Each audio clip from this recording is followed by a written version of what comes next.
when people use the terms fascism or fascist today, they're usually using it in a derogatory way to refer to a group, a regime, or even an individual that is overly aggressive and controlling and totalitarian.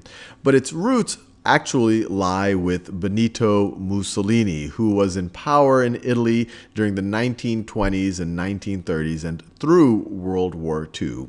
And they proudly called themselves the fascists and their ideology as fascism.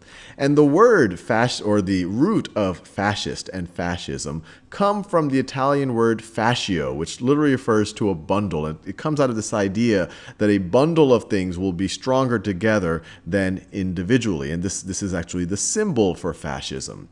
And this symbol of this bundle, this sheaf of sticks, this actually predates Mussolini by thousands of years. It goes back to Roman times, and even based on some of the things I've read, even predates Roman times as a symbol of unity, a symbol of official strength. And even before Mussolini came around, the term was used by many groups that viewed themselves as a league of revolutionaries, a group of people somehow fighting for change. And Mussolini was no different when in the end of 1914 and then in early 1915, he establishes the Fasci di Azione Rivoluzionaria. And I'm once again so sorry for my butchering of an Italian word. But this literally translates to group action revolutionary, or you could say the Revolutionary Action Group, founded by Mussolini in 1915. And it was really a splinter of the Socialist Party. And there's an irony there because Mussolini, and fascism in particular, is associated with strongly anti-socialist ideology. But as we enter into, or as Europe was entering into World War I in 1914, some of the social, or the mainstream of the Italian Socialist Party was against Italy entering the war. They wanted Italy to maintain their neutrality. But you had splinter groups, more nationalist groups that said, hey, look, this is Italy's chance to claim what's its right. It should join the war on the inside of the Entente. And Mussolini was one of these individuals. And because of his strong pro-war stance, he was actually kicked out of he was head of a socialist paper in 1914. And then he eventually, by 1915, establishes the Fasci di Azione Rivoluzionaria. And by the end of World War I, as we get into 1919, it regroups under the name Fasci Italiani di Combattimento. So this literally translates as, you could view Fasci as a group or league or revolutionary league of Italians of combatants, or the combatant Italian revolutionary group, I guess is one way to think about it, or the group of Italian combatants is another way to think about it.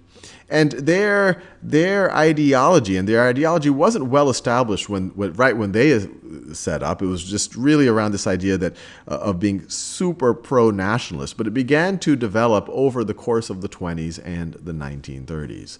The core idea, and I've already said it multiple times, is kind of an extreme nationalism. Extreme nationalism. And when we talk about extreme nationalism, or nationalism in general, it's talking about the interests of one nation, of one group above all others, about putting the state above all other things. Oftentimes, fascism is viewed as a right-wing group, but in its purest form, it's neither left or right-wing. At the left end of the spectrum, you could imagine communist or socialism. I'll write communism, which is kind of, you can view as an extreme form of socialism. Communism. And at the extreme right, you could imagine, just complete free market. Complete unfettered free market, ultra small government. And fascists and extreme nationalists, they didn't view themselves as either end of the spectrum. They kind of viewed themselves as a separate way where everything was subordinate. The economy itself was subordinate to the state. Now, with that said, they tended to align themselves more with folks on the right. So even though they weren't completely free market capitalists, they were staunchly anti-communist and anti-socialist, which caused them to form alliances a little bit more with the right. But from their point of view, it wasn't one of these extreme right-wing ideologies that the government should be subordinate to the economy, that the government should be as small as possible. It was much more that the economy was there to serve national interests. Some of the other kind of ideologies that the fascists began to hold is this idea that force was a legitimate part of politics. So force in politics.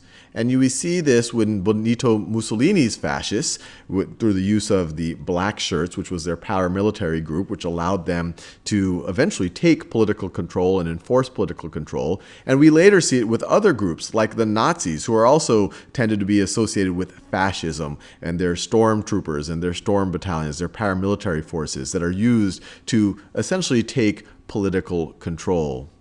The other aspect of them, and as you can imagine when we're talking about either Mussolini or the Nazis, is that they weren't really fans of democracy, that they really, not only did they think that everything should be subordinate to the state, but that the state should have absolute control. So it's not about democracy, it's about having a strong leader at the top, a strong one party at the top, and in the case of Mussolini, it was a fascist. In the case of Hitler, it ends up being the Nazis. So totalitarian, completely totalitarian. And then they also, and these kind of all gel together, this idea of aggressive foreign policy. And this aggressive foreign policy is really is rooted in this belief of cultural superiority. And if you take the case of the Nazis, this belief in extreme racial superiority, cultural superiority. And I'm making a slight distinction there because in Mussolini's eyes, he was actually quite disparaging. Even though Hitler looked to Mussolini as something of a role model when Mussolini took power in 1922, it inspired Hitler's Beer Hall Putsch. Mussolini did not think much of Hitler through much of the 1920s and even early 1930s. He thought Hitler's ideas of racial purity were really an illusion, that there was no racially pure race. He didn't really appreciate Hitler calling the Italians a mongrel race. But Mussolini himself did think that the Italians were culturally superior, and that would be their justification for an aggressive foreign policy, for them taking over other territory in Europe and in Africa. And as we'll see, because they shared so much in common ideologically, the Nazis were, you could kind of view as a more extreme form, and the fascists themselves were quite extreme, but the Nazis were a more extreme form of the same ideology. They will, even though in the 20s and early 30s, Mussolini is more eager to align himself with some of the other powers in Europe, in particular Great Britain and France. As we go into the second half of 1930s, Mussolini and Hitler find themselves to be kindred spirits. They both want to be aggressive in their foreign policy. They both want to secure other territory. They both have this idea that they need space for their superior populations, to their culturally superior, and in the case of the Nazis, racially superior populations, to grow and thrive. And so as we enter into the second half of the 1930s and World War II, you have Mussolini and the fascists become close allies of Hitler and the Nazis.